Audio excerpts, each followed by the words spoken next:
Why can Canada sell less fish, but make more money from salmon? How has Canada farmed them while still keeping that wild taste? And what makes Canada's salmon farming model considered more sustainable than other countries? This journey will take us to explore why Canada, with its harsh climate and pristine ecosystems, has developed a modern aquaculture model that can export all over the world. And what's the big challenge in all this? What's the solution for balancing industrialization and nature conservation, global demand and ecological ethics, productivity and true sustainability? Don't take your eyes off this, because when you follow us from the farms deep in the icy fjords of British Columbia all the way to high-end restaurants in Asia, you'll clearly see. Is this the farming model of the future? If you're picturing a salmon farming industry with roaring motors, giant concrete tanks, and growth hormones, then just forget all that for a minute. In Canada, the salmon farming journey starts with silence. Deep in the damp, cold forests of British Columbia or Newfoundland, hidden in the fog and pine trees, are tiny little hatcheries, where the water flows straight from glaciers, filtered through layers of bedrock, ice cold and untouched. It's not just where the salmon are born, it's where they recreate nature, down to every last detail.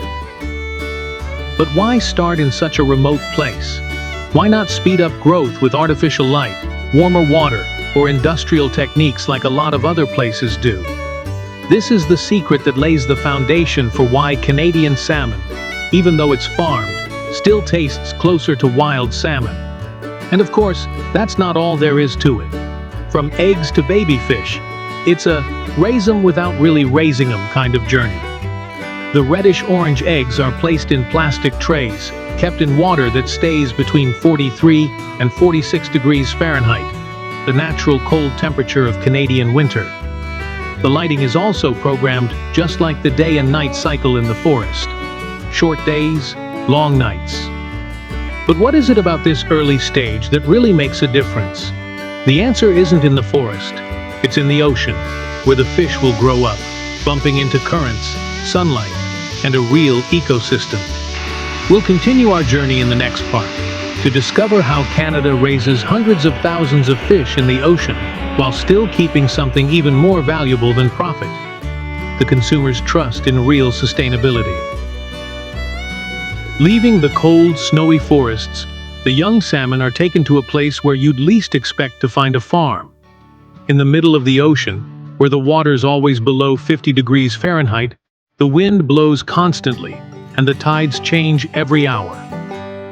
In the fjords of British Columbia, hundreds of steel floating net pens are lined up in rows, like an underwater city.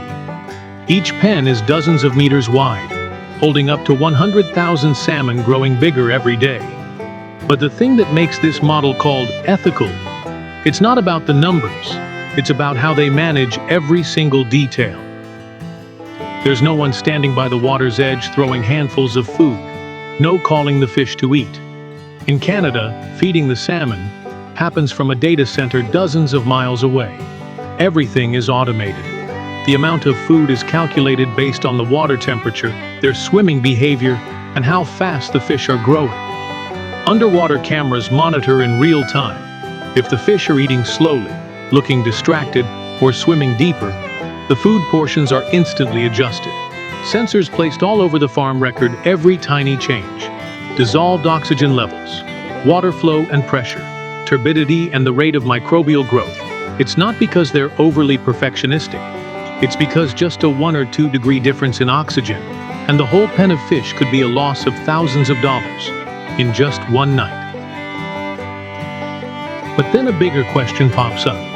Is this still nature? The fish are still swimming in real seawater. That's true. But it's in a steel cage, a few miles from shore. They don't have predators. They don't swim upstream. They don't migrate. No more freedom, just data. So are these fish still wild? Or are they a new kind of species, born from algorithms, raised with precision, and grown in an environment controlled down to every grain of salt? But maybe the question isn't about right or wrong, natural or unnatural. Maybe it's, are we willing to trade a little bit of wildness so the oceans can rest and humans can still have salmon on their plates? This is when we'll dive deeper to explore. What does Canada do to make this model truly sustainable? How do they prevent pollution of the seabed? And what makes the whole world trust this product? We're talking about millions of salmon, raised in the open ocean, in a production chain aimed at global export. But surprisingly, Canada doesn't just scale up at any cost. They don't try to raise as many as possible. They actually set strict limits. And those very limits become their biggest competitive advantage. You've probably guessed what those limits are for, right? It's not to reduce production, but to keep something even more valuable than the fish. Trust in their sustainability. But do you know what those limits are? Let's dive in and find out. Think the more fish in the pen, the more profit? In Canada, that's a no-go. Each pen has to maintain a maximum stocking density, enough space for the fish to swim comfortably without getting stressed. Because if it's too crowded, the fish get weak, get sick easily, and the meat gets soft and mushy, not up to par for the high-end market. They're not chasing numbers. They're choosing quality that goes hand in hand with healthy fish. But that's just scratching the surface. Underneath the fish pens is the real seabed, where bottom-dwelling creatures still live. But fish poop, fish waste, leftover food, if it's not controlled, will create a layer of organic sludge that builds up on the bottom, sucking up all the oxygen, killing off the bottom dwellers, and turning the ocean into an underwater biological dump. To avoid that, Canada requires fish farms to survey the seabed regularly using ROV robots. If they find emission levels are too high, the farm has to stop operating, move locations, or even shut down for good. This isn't a suggestion. It's a legally binding regulation that takes effect immediately. Another regulation sounds kind of strange, but it's super important. Farmed fish are not allowed to escape into the natural environment. One farmed salmon that gets out, if it has foreign genes, could breed with native wild fish and mess up thousands of years of genetic balance. That's why the fish farms have to use double netting systems, have fish escape alarms, and special storm-resistant designs.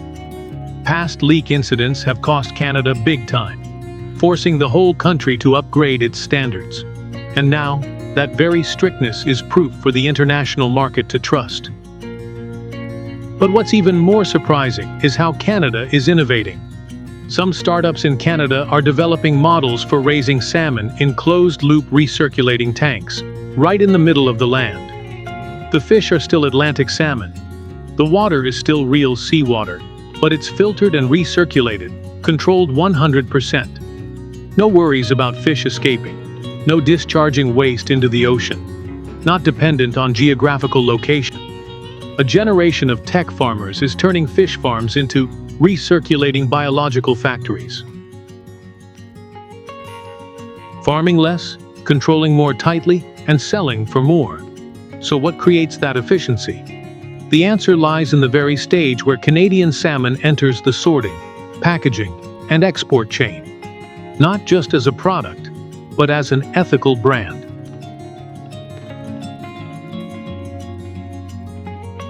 After years of growing up in the cold water, being monitored for every fin beat, every bite of food, every oxygen level, Canadian salmon reaches the stage that's not an end, but a transformation into value.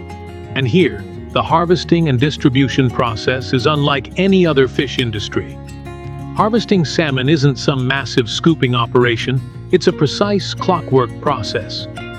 The fish are selected for harvest on the exact day, at the exact size, with the exact fat content, not a moment too early or too late, and nothing is random. The process starts with an important step: gentle anesthesia, not to pamper them, but to minimize stress on the fish as much as possible. After that, the fish are killed humanely and chilled super quickly to preserve the meat's texture. No chaotic net-pulling scenes. No torn fins, bruised meat, or fish flopping around injured. Here, each fish is a unit of value, and it's protected until the very last second.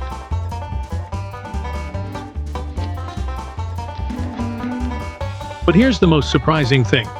Every single fish has its own record. Right after harvesting, the fish are tagged with a QR code or a lot ID, along with all the data. Which hatchery did the eggs come from? Which pen did the fish grow up in? How long did it take to reach harvest size? What was its diet? What day was it harvested? And how was it transported?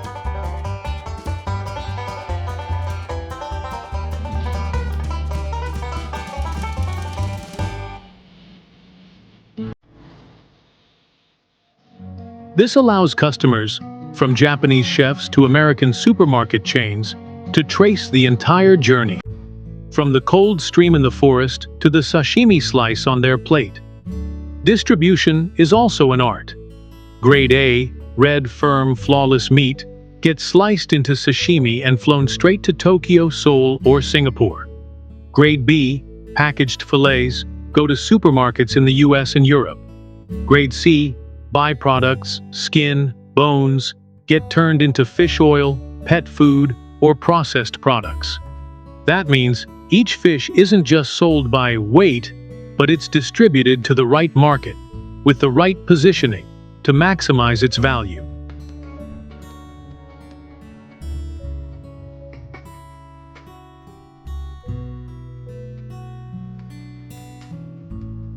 And this is why they farm less and earn more. Because the fish aren't mass-produced. They're raised to serve markets that are willing to pay a premium for quality and transparency. Because the Canadian salmon brand doesn't just represent food. It's a promise of ecological ethics and social responsibility. And because high-end consumers don't just eat. They want to know what they're eating, where it came from, and what impact it has on the world. In Canada, salmon isn't farmed to be cheap. Salmon is farmed to be worthy of trust.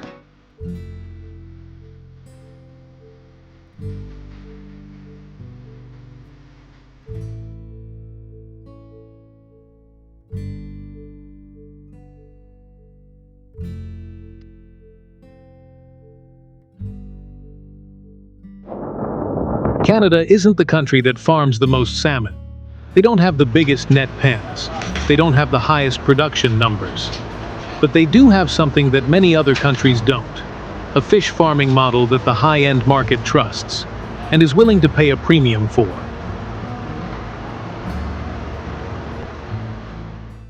No widespread use of antibiotics, clear traceability for every single fish, strict biological controls, and most importantly, it gives consumers a sense of safety. And maybe all of that makes Canadian salmon a representative of a new kind of aquaculture model. Farm less, select carefully, clean it up, from the environment to the process. Go slow, but be sure, sustainable, and transparent. Do you think a fish, raised in a pen, monitored by sensors, can still represent a philosophy of living closer to nature than even wild-caught fishing?